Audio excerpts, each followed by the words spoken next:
While One Piece has been praised for numerous reasons throughout its 25 years of publication, arguably none has played a bigger role in the show's success than its spectacular world building. Author Eiichiro Oda constantly develops the setting of his flagship series, and after over 1,000 episodes, it's clear that Monkey D. Luffy is traveling around a world with an incredibly rich history. Many of One Piece's secrets have been revealed by the Straw Hat Pirates, but despite entering what has been confirmed to be the series' final saga, numerous mysteries still remain unaddressed. Of these unanswered mysteries, a few stand out due to just how much they will undoubtedly affect the show's sizable lore. Before we begin, please kidnap that like button and throw it in the ocean and press that subscribe button and turn on all post notifications. So now let's begin. Who is Luffy's mother and how did she meet Dragon? Monkey D. Luffy's childhood has been explored several times in One Piece. However, the series almost always picks up after the Straw Hat Captain is in the care of his grandfather, Monkey D. Garp, allowing it to avoid revealing the specifics of how Luffy's parents met. Although Luffy's father, Dragon, has made several brief appearances, his mother has yet to even be mentioned by any of the characters in the show. Whether Oda will choose to address her background remains to be seen, but it's certainly something that the majority of fans would be interested in knowing. 2. How much does Dr. Vegapunk know, and what is his true goal? Despite One Piece's seafaring nature, the technology in the show is actually fairly advanced, which can largely be attributed to a single character, Dr. Vegapunk.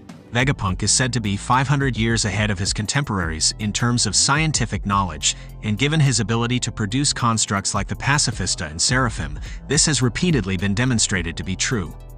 As the most influential researcher in the world government, it remains to be seen how much Dr. Vegapunk knows about the One Piece world and what his plan is for it. He has been said to understand many of the series' core mechanics, signaling that he could potentially play a pivotal role in its final saga. 3. How were the Devil Fruits created? Devil Fruits appear in One Piece's very first episode. Yet in spite of their storied history within the show, almost nothing has been revealed about the nature of their creation. Thanks to Dr. Vegapunk's research, Devil Fruits are known to interact with the lineage factor to provide their powers, but beyond that, they largely remain a mystery, with the final saga of One Piece now set into motion. Fans' anticipation for some information regarding the show's strange fruit is at an all-time high. While the full story behind them may always remain unknown, it seems inevitable that Oda will at least partially address how Devil Fruit came to be. 4. What is the deal with the giant straw hat? The straw hat worn by One Piece's protagonist has become arguably the most iconic article of clothing in anime history, having been passed down from the king of the pirates, Gold D. Roger, to red-haired Shanks and then to Monkey D. Luffy. For most of the series, it served as a solid recurring motif. That is until its strange appearance in the Laveli arc. While most of the world government was in Mary Joieuse for the Laveli, a strange figure is seen in a room next to a giant straw hat identical to the one seen throughout much of the series. It's insinuated that the huge straw hat is incredibly important, but with virtually no clues, fans have been forced to come up with their own theories regarding its purpose. 5. Will the ancient weapons play a major role in One Piece's conclusion? Despite happening fairly early into Monkey D. Luffy's journey through the Grand Line, the Alabasta arc introduces a lot of elements that go on to play major roles in One Piece. Among these introductions is the mention of Pluton, one of the 3 ancient weapons capable of wreaking widespread havoc across the world. So far, 2 of the ancient weapons, Pluton and Poseidon, have been concretely addressed. Pluton, as revealed in the Alabasta and Wano arcs, is a battleship capable of taking out entire islands, while Poseidon refers to the mermaid princess Shirahoshi and her ability to control the ocean's sea kings. However, the 3rd ancient weapon, Uranus, and their role in the show's narrative remain unclear. 6. What is the story behind Joy Boy?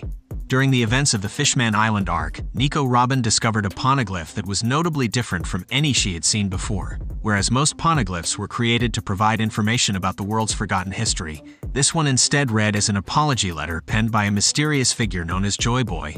As the Straw Hat Pirates have continued their journey through the New World, Eiichiro Oda has made it increasingly clear that Joy Boy played a huge role in One Piece's history.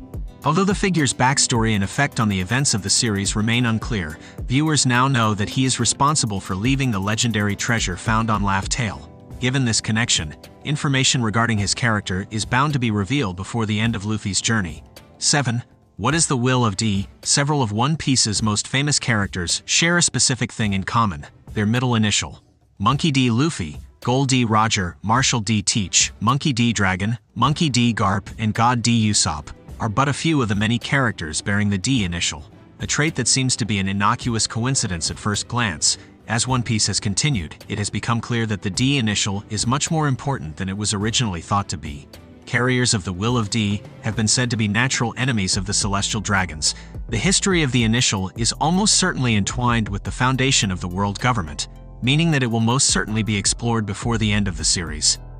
Who is Imu? The world government presents itself as a coalition of the world's greatest nations, formed through the relationships between the nations that it governs. This is represented by the empty throne, which supposedly alludes to the world government's commitment to maintaining equality among its nations.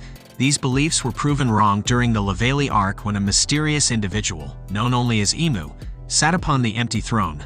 The five elders were shown to be subservient to this character, revealing that the guise of democracy presented by the world government is a sham. Imu will have to play a larger role as One Piece moves past the Wano arc, so fans can expect more information about the enigmatic sovereign in the near future. 9. What is the One Piece? The One Piece is arguably the most well-maintained secret in anime history. For a show named entirely after a single treasure, the iconic shonen has revealed an impressively small amount of information regarding whatever Joy Boy left on Laugh Tale. Thanks to the Roger Pirates, fans have at least been able to see the reaction of a few characters learning the contents of the treasure. Other than this, Eiichiro Oda has thoroughly avoided the topic. Safe to say, when Monkey D. Luffy inevitably reaches Laugh Tale, One Piece will be set for the biggest reveal in anime history. 10. Why was the Void Century erased from existence? The most important known political event in One Piece's history is almost certainly one that the characters in the series know the least about. The erasure of the Void Century from all historical records. 900 years before the events of the show, a century began that was later wiped from the annals of history, preserved only by the poneglyphs spattered throughout the Grand Line. Seeing as the world government, which prohibits the study of the Void Century, was formed immediately after the period's conclusion, there appears to be an undeniable link between the two. However, until significantly more is revealed about the show's past, it remains impossible to fill in the blanks. 11. Who or what is Blackbeard? Blackbeard is one of the biggest and most ever-present villains in One Piece. However, many details about him are still unclear. For most fans, 4 main questions are the most vexing. Where does his supernatural endurance and strength come from? Blackbeard can take attacks from Whitebeard, Ace, and others that would kill a normal person, or at the very least, injure them for life. Yet he simply walks it off. Marco says that Teach has a unique body structure. But what does that mean? Perhaps it has something to do with the fact that he doesn't sleep. If that's even true, Blackbeard managed to injure Shanks, but how did he do it without a devil fruit? Furthermore, why does Shanks' scar from that injury look like claw marks? Finally, and perhaps the most perplexing, Blackbeard managed to steal Whitebeard's devil fruit power. How did he do this, and how can he hold 2 devil fruit powers at once? Plenty of theories about this character answer some questions, while also introducing new ones. Regardless, it's safe to say that with all the hints Oda has been dropping over the years, Blackbeard or his origin will play a big part in the climax of One Piece. One more thing, Zoro and Luffy refer to Blackbeard as they, not he. Now we are done. Thank you for watching, and please take the like button to a cheap date and proceed not to show up. And please subscribe to my channel and turn on all post notifications so you don't miss any daily uploads. Again, thank you for watching, and stay in tuned for more videos.